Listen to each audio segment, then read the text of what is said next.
ہمارے ملک میں اور بلکہ عالم اسلام کے بیشتر خطوں میں اس کو منایا جاتا ہے۔ ربیع الاول کے دن کو خاص طور پر 12 ربیع الاول کو یہ سمجھا جاتا ہے کہ وہ آپ کا یوم ولادت ہے، اس لیے اس کو باقاعدہ عید کی شکل میں مناتے ہیں۔ اس میں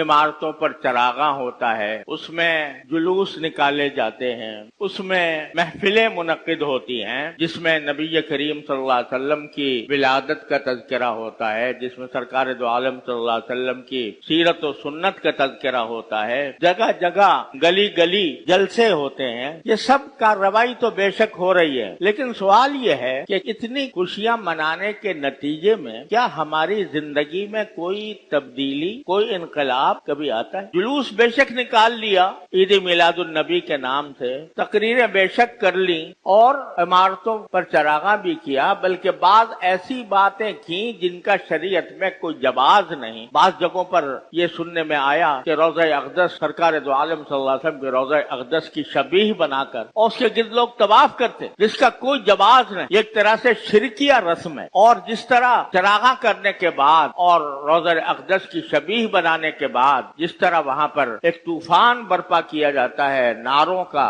طوفان برپا کیا جاتا ہے، شور شغب کا، موسیقی کے ساتھ نبی کریم صلی اللہ علیہ وسلم کی نعتیں پڑھی جاتی ہیں، موسیقی کے ساتھ، وہ موسیقی جس کو نبی کریم صلی اللہ علیہ وسلم نے ناجائز قرار دیا تھا، اس موسیقی کے ساتھ نعتیں پڑھی جا رہی ہیں۔ خواتین جن کی آواز کو سرکار دو عالم صلی اللہ علیہ وسلم کی ازواج مطہرات سے بھی یہ فرمایا گیا تھا کہ تم اپنی آوازیں پست رکھا کرو، اور جن کے بارے میں بعض فقہاء کرام کا بلکہ ایک اکثریت کا یہ موقف ہے کہ عورت کی آواز بھی عورت ہے، یعنی آواز کو سننا غیر محرموں کے لیے لذت لینے کے لیے حرام ہے، لیکن وہ نعتیں پڑھ رہی ہیں اور نعتیں پڑھ کر اس کو پھیلایا جا رہا ہے، لوگ اس کو شوق اور رغبت کے ساتھ سن رہے ہیں۔ یہ سارے وہ کام ہیں جن کو نبی کریم صلی اللہ علیہ وسلم نے منع فرمایا تھا، اور اس سارے ہنگامے میں یہ سوچنے والا کوئی ہے کہ نہیں کہ سرکار دو عالم صلی اللہ علیہ وسلم کی کچھ تعلیمات تھیں، آپ کی کچھ سنتیں تھیں، اور آپ اس دنیا میں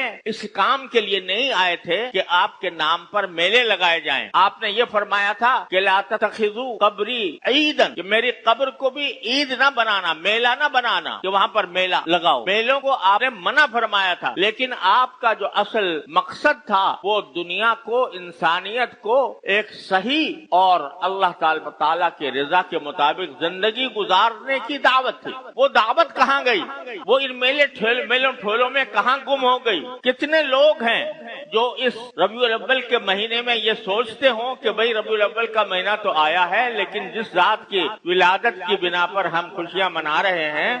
اس ذات کی تعلیمات میں سے کون سی تعلیم ایسی ہے جس پر عمل کر رہے، کون سی پر عمل نہیں کر رہے؟ اور اگر نہیں کر رہے تو کم از کم اس مہینے کے اندر یہ جائزہ لے کر اپنی اصلاح کی فکر کر لیں۔